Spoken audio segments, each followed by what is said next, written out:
Hello दोस्तों, मैं हूं अभिषेक अवस्थी। आपका स्वागत है मेरे YouTube channel information on time पे। आशा करता हूं आप सारे लोग बहुत अच्छे होंगे और आप घर पे ही रह रहे होंगे। जैसा कि आप जानते हैं, कोरोना वायरस का पेशेंट बहुत इंक्रीज हो रहे हैं, तो मैं ऐसी आशा करता हूं कि आप लोग घर में ही रह के काम कर रहे होंगे, जो भी ज़रूरी काम है। तो चलिए शुरू करते हैं। आज मैं आपके लिए बहुत ही इंटरेस्टिंग टॉपिक लेके आया हूँ कि स्टेट गवर्नमेंट का रेवेन्यू कहाँ से जनरेट होता है, क्या क्या उनके सोर्स हैं रेवेन्यू जनरेट करके।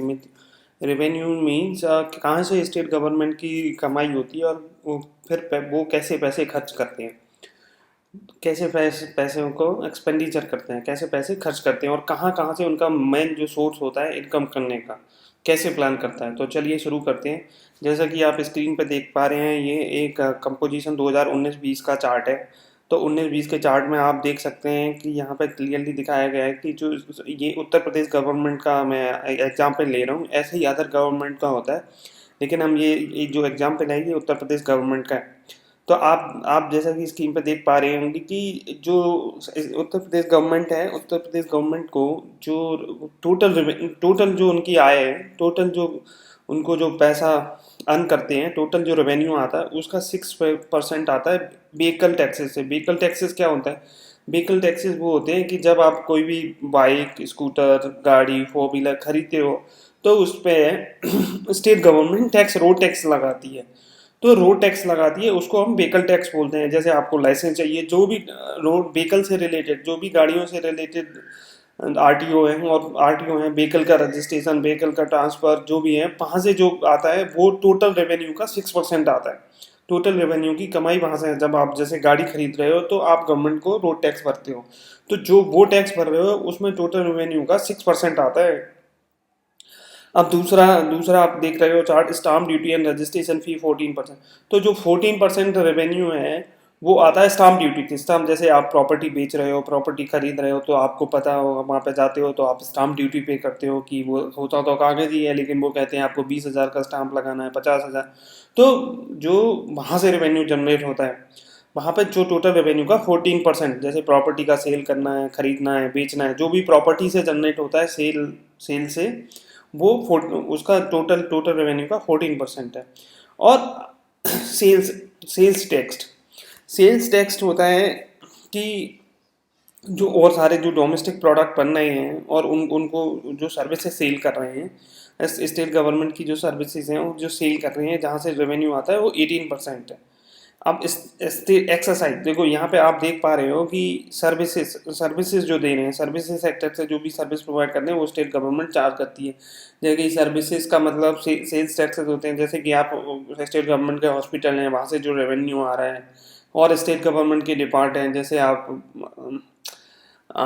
लेखपाल होता है जो रेवेन्यू जनरेट करते हैं, और बहुत सारे डिपार्टमेंट हैं जहाँ पे स्टेट गवर्नमेंट की सर्विसेज हैं, और स्टेट गवर्नमेंट की सर्विस वहाँ से वो 18% आता है। अब ये स्टेट एक्सरसाइज ड्यूटी 22%, जो स्टेट की जो एक्सरसाइज ड्यूटी होती है, ये जैसे एक्सरसाइज का मतलब होता है जैसे सिनेमाघर पे जो टैक्सेस लगाए गए हैं, लिकर लिकर मीन्स दारू पे जो टैक्सेस लगाए गए हैं, गुटखा पे जो टैक्सेस लगाए गए हैं, बीड़ी पान पे जो टैक्सेस लगाए गए हैं, वो ये आते हैं, जो जो केवल स्टेट का रेवेन्यू है, इसमें सेंटर शेयर नहीं करता। जैसे अगर किसी गवर्नमेंट स्टेट में अगर उसको वो शराब बेच रही है, तो वो पूरा जो भी टैक्सेस लगा रही है, वो एक्साइज टैक्सेस लगा रही है, वो स्टेट गवर्नमेंट की नहीं है, वो सेंट्रल गवर्नमेंट के साथ। और वो जो टैक्सेस होते हैं जैसे शराब है, तो वो जीएसटी के अंदर नहीं आते, और स्टेट गवर्नमेंट खुद डिसाइड कर सकती है कि कितना टैक्सेस लगाने।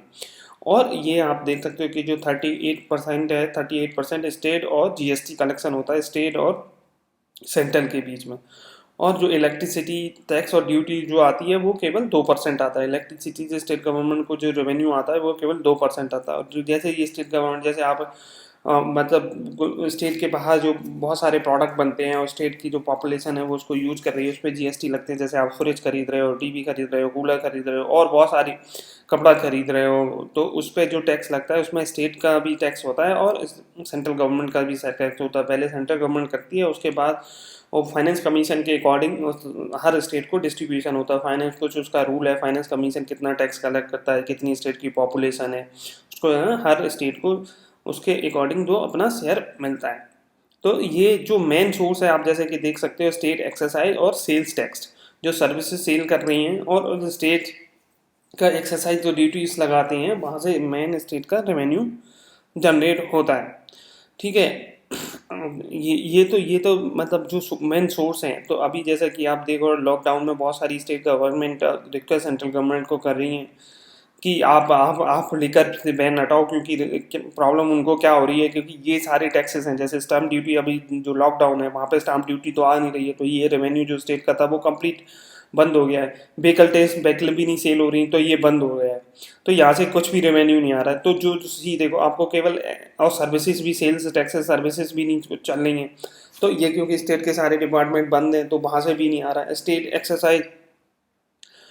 एक्सरसाइज मतलब कुछ भी लेकर नहीं भेज पा रहे। तो जो स्टेट को जो रेवेन्यू आ रहे हैं वो केवल इलेक्ट्रिसिटी से आ रहे हैं, और स्टेट को कोई रेवेन्यू, तो जो सारी, क्योंकि ये बहुत बड़ा हिस्सा होता है, ये केवल उत्तर प्रदेश गवर्नमेंट का नहीं है, ये स्टेट एक्सरसाइज ये हर गवर्नमेंट के लिए बहुत बड़ा हिस्सा होता है। तो जो सारी गवर्नमेंट हैं वो अभी भले ही ना वो नहीं हो, लेकिन अभी देखना आपने न्यूज़ में देखा होगा कि पंजाब का जो चीफ मिनिस्टर है अमरिंदर सिंह, उन्होंने कहा है कि ये दारू बेचने से या दारू पीने से सेल करने से, क्योंकि वो तो पैक्ड बोतल होती है, तो उससे तो कोरोना नहीं फैल रहा है, तो सरकार इसको हटाए, क्योंकि उनके स्टेट के जो रेवेन्यू हैं वो डिक्रीज हो रहे हैं। इसलिए सारी स्टेट गवर्नमेंट भले ही ना कर पा रही हूँ, लेकिन उनको कहनी कम से कम ये वाला हिस्सा तो खोल दो, जिससे हम अपना रेवेन्यू जनरेट कर पाएँ, कि कम से कम स्टेट को। अदरवाइज उनको क्या होता है कि स्टेट का जो है कुछ रेवेन्यू नहीं आ रहा, उनको सैलरीज देनी है, उनको बहुत सारा इंफ्रास्ट्रक्चर पे जो भी है पेंडिंग काम है उन पर खर्च करना है, तो वो कहाँ से दें। तो अभी सेंट्रल गवर्नमेंट ने उसकी, तो उन्हें बहुत सारा सेंटर पर डिपेंड हो रहा है, सेंट्रल गवर्नमेंट से उन्हें बहुत सारा कर्ज लेना पड़ रहा है। तो अभी जैसे कि आपने देखा होगा कि स्टेट स्टेट गवर्नमेंट उसका कर्ज का कुछ रेट होता है, तो एक लिमिट एलोकेट होती है, जो सेंटर है हर स्टेट के लिए एक लिमिट एलोकेट करती है कि आप इतना कर्ज एक साल में ले सकते हो सेंटर से। अगर उससे ज़्यादा करते हो तो उसके इंटरेस्ट रेट ज़्यादा होते हैं। तो अभी जो उसकी लिमिट अभी सेंट्रल, क्योंकि स्टेट के रेवेन्यू जनरेट नहीं हो रहे, तो सेंट्रल गवर्नमेंट ने जो फंड एलोकेशन की जो थी कि उन्हें इतना कर्ज मिल सकता है सस्ते दामों पर, उसकी जो रेंज है वो बढ़ा दी है। फिर भी लेकिन स्टेट अपना इंडिपेंडेंट रहना चाहती हैं, स्टेट सेंटर पर डिपेंड नहीं होना सकती, तो वो अब ये कह रहे हैं कि कुछ तो हमारे रेवेन्यू के लिए ऑप्शंस खोलो। तो ये जो वेबसाइट है यहाँ पे आप पूरा मतलब इंफॉर्मेशन पढ़ सकते हो, सब जान सकते हो कि कहाँ पे कैसे होता है, कितना खर्च हो रहा है।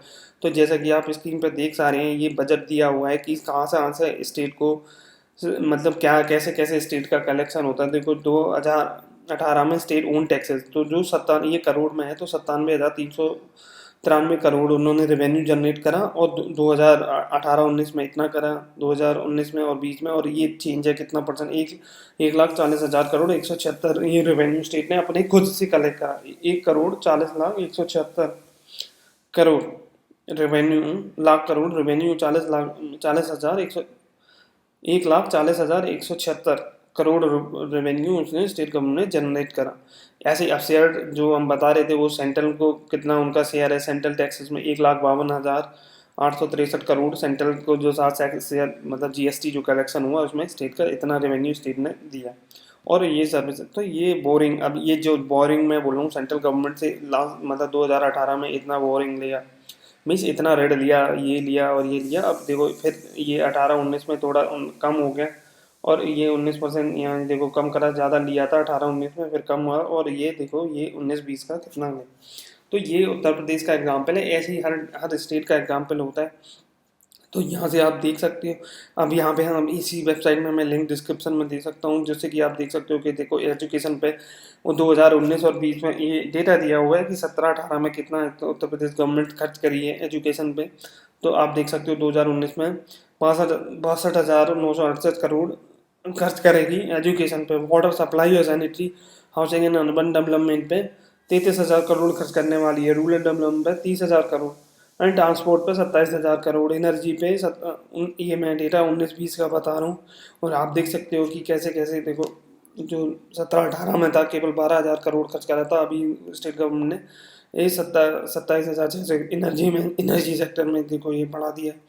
हेल्थ एंड फैमिली वेलफेयर में 30,000 करोड़ खर्च करने, पुलिस के लिए फंड एलोकेट करा 23,619 करोड़ खर्च करने वाली है। सोशल वेलफेयर स्कीम, इरिगेशन सिंचाई और फूड कंट्रोल के लिए ये 18,000। Agriculture and allied activity, agriculture से रिलेटेड और जो फार्मिंग होते हैं इक्विपमेंट है, फार्मिंग को जो सब्सिडी दी जाती है उसके लिए 12,000 करोड़।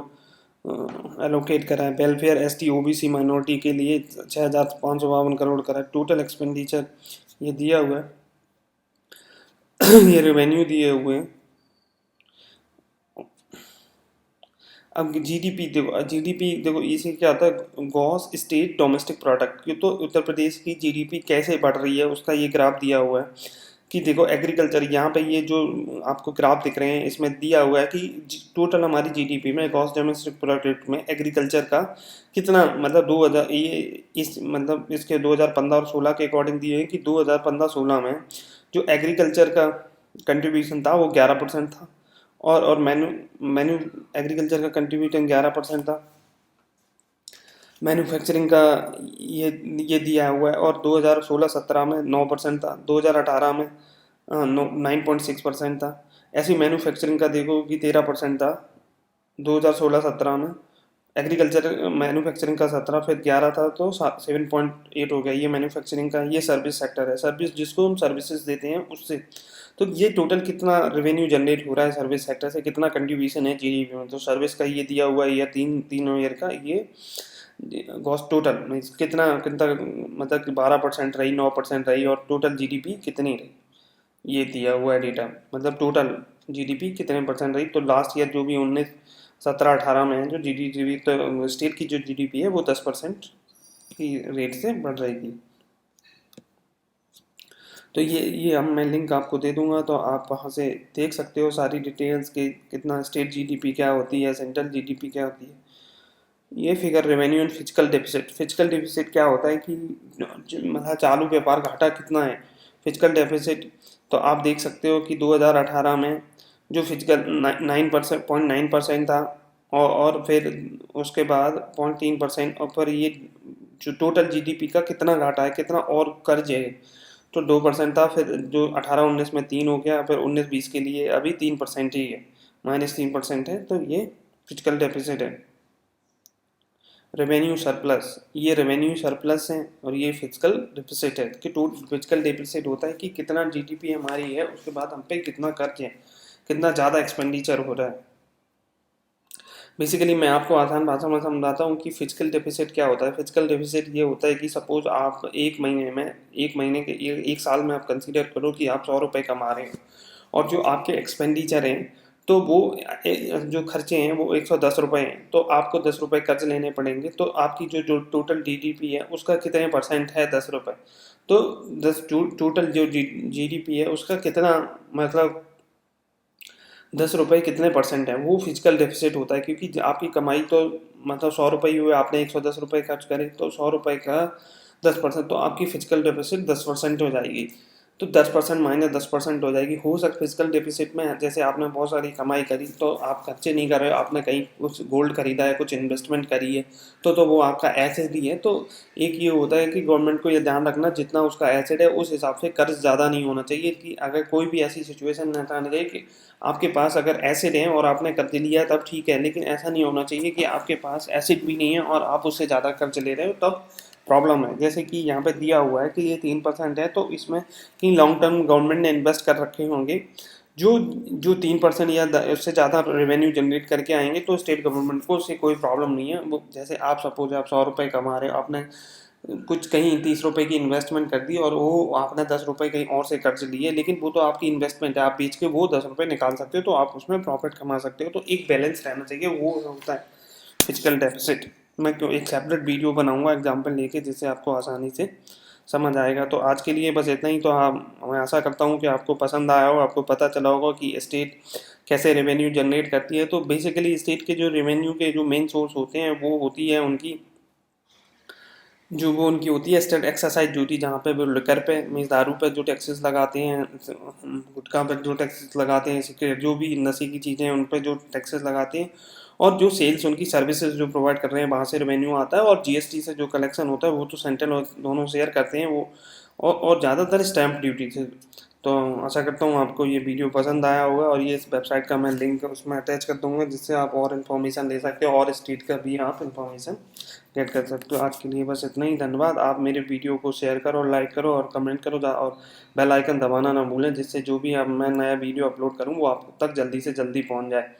तो ज़्यादा से ज़्यादा लोगों तक पहुँचाओ, तो ज़्यादा से ज़्यादा लोगों को ये इन्फॉर्मेशन पता चले और वो तो आप